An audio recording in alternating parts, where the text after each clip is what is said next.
Welcome back inside the Edward Jones chatting cage on this rainy Tuesday afternoon in New York City. And today's guest, a 14-year Major League veteran who just may have the coolest Twitter handle in all the major leagues. You can find him on Twitter at GrillCheese49. He is none other than Atlanta Braves reliever Jason Grilli. Jason, thanks so much for joining us. Plenty of fans lined up to talk baseball with you today. But to kick things off, I want to talk a little Pearl Jam. I know that as the Braves arrived at Citi Field to play the Mets, able to catch the show at MSG the other night, and I'm guessing that this was not your first Pearl Jam concert, correct?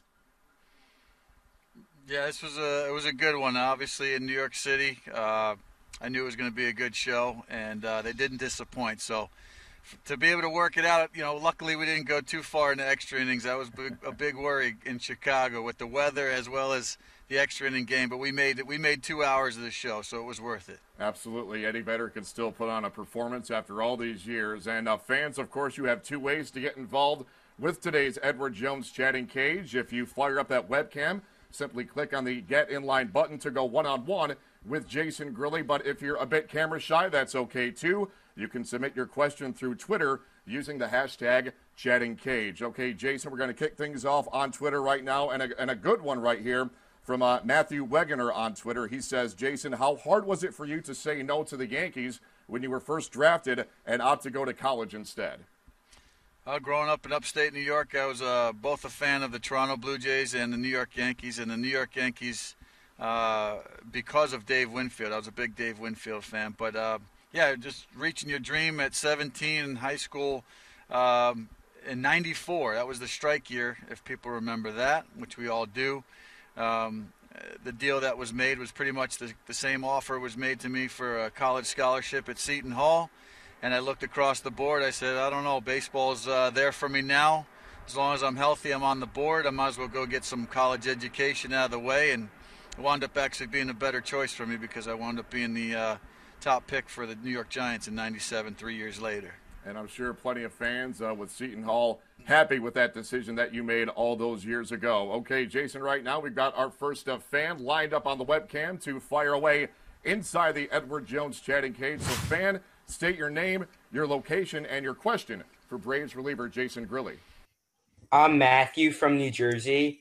I want to know, when did you realize that you were a dominant pitcher and had the potential to make it into the MLB? How you doing, Matt? I think just it was always a belief, really, and to see that my belief was lining up with success on the field. And even when I got into pro ball, you're not only competing against the team you're playing against, but also guys who are, coming in the following year and they're top prospects and talent levels of all sorts of kinds. And being a bonus baby myself, I might have pushed guys out of the way, and the economics of the game continually does that. So, I've kind of felt even just a few years back at 35, I was fighting to get to the top of the mountaintop and establish myself as doing something significant in the game, and I got to do that as a Pittsburgh Pirate and be a closer and make the playoffs there and change a little bit of history in Pittsburgh, all those years of losing. So it never really stops, Matt. We just keep going, and the belief has to line up with the hard work, and you kind of test yourself amongst the talent that's out there. Yeah, great question there from Matt in New Jersey. And right now we're going to go back to Twitter, Jason, and a good one here from Cliffside_Venture. He asks you, what is the best and worst thing about being a relief pitcher? The best thing about being a relief pitcher is you get to eat, for at least 5 innings and mess around and have a good time. There's a lot of good time. Even serious as it is, people think we just joke around out there. We're watching the game, but you can flip that switch as soon as that phone rings for you. The worst part is, I guess, the goods and the bads of being used every day. If it's a long stretch where you're called upon every day, and that's also a good part. You get to play every day, a chance to, anyways. But when things are going bad in baseball, sometimes it's hard to get off your feet. But Yeah, maybe being hounded by some fans out there that just constantly are all over you for a baseball. Sometimes you have to deal with that, but there's more goods than bads, I would say. Yeah, you're sitting ducks out there at times, especially in opposing ballparks, so it's definitely a mixed bag for you, I'm sure. Jason, right now, another fan is ready to step inside and swing away inside the Edward Jones standing cage. So, fan, state your name, your location, and your question for Jason Grilli. How's it going? I'm Oscar from Pennsylvania. I was just wondering, when you were getting scouted, how hard it was for you to be noticed, and if the location of where you played had anything to do with that. How you doing, Oscar? No, actually, I'm from upstate New York, a little town, Baldwinsville, New York, and Syracuse, central New York. We had, at the time, my little world. I thought that was my world. The scouts, they do find you somehow by putting, good things together. And by luck, I got some attention and, just ran with it there. But I think it's one of those things where, you just got to play baseball. I think a lot of people of the adage, I tell kids, keep the uniform on as long as you can. If you got aspirations to do this, keep playing as long as you can. It doesn't matter if it's a junior college, if it's, D3, it doesn't matter, man. Just go out and play it as long as you can, because there's a lot of guys that aren't first round picks that do make it to the big leagues, and sometimes it's by hard work and dedication. So, you got to want it bad enough. It's a very competitive field. The percentages obviously are not in everybody's favor to make it. Percentages are against you, but that's where the dream has to be bigger.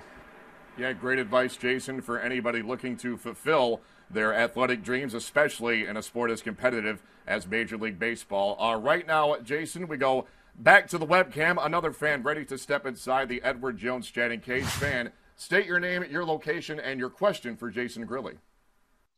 My name is Julie. I'm from Long Island, New York, and I wanted to know if Jason has a preference between a change of pace kind of wings, or does he prefer Pittsburgh wings, or now Atlanta?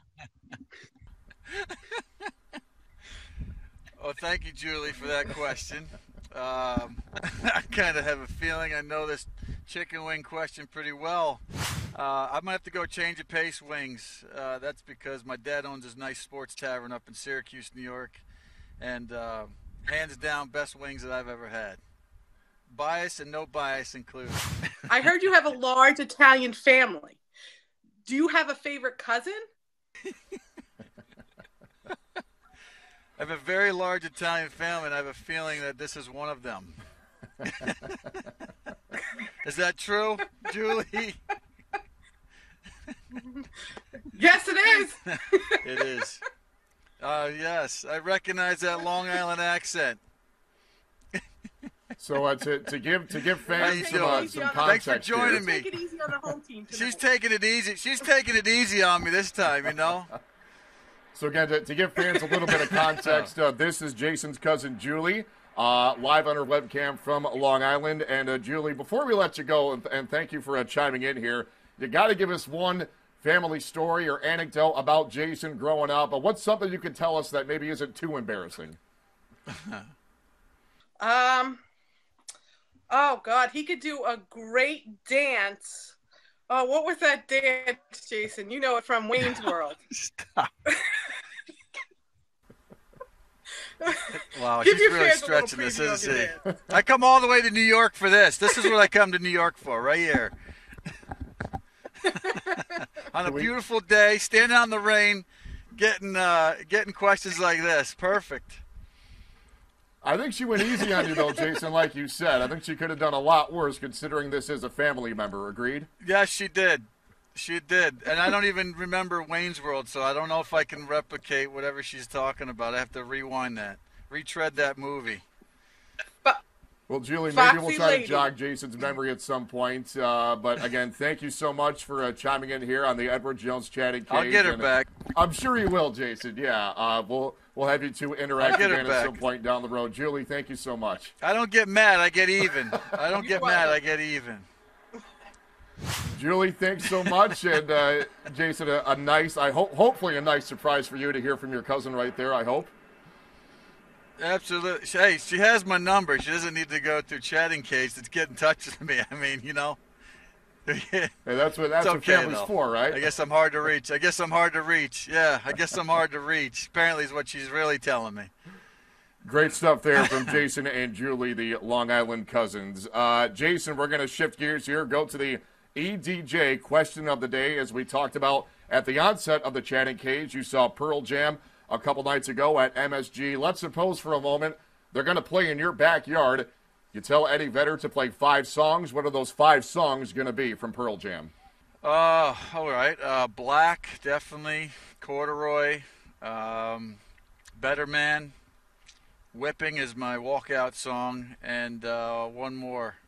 God, there's so many of them. I don't know. I'm going to put all the rest because, like I said, when you see the show, I mean, he even went to taking it to the streets, dropped a little Doobie Brothers for a special request by somebody, and he did it pretty damn well. So, yeah, the man's very talented, and if you grew up around that time period, I mean, that was one of the guys back in the late '90s and up until now. I mean, that brings back good memories of high school and college years for me.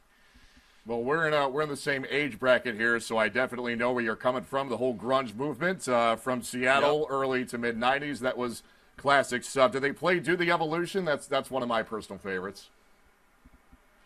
Well, I like I said, I missed the first hour of the show, so a lot of people told me I missed a good section of it. But I'll take what I can get. Like I said, to be able to still play pro ball and catch a good chunk of the Pearl Jam show.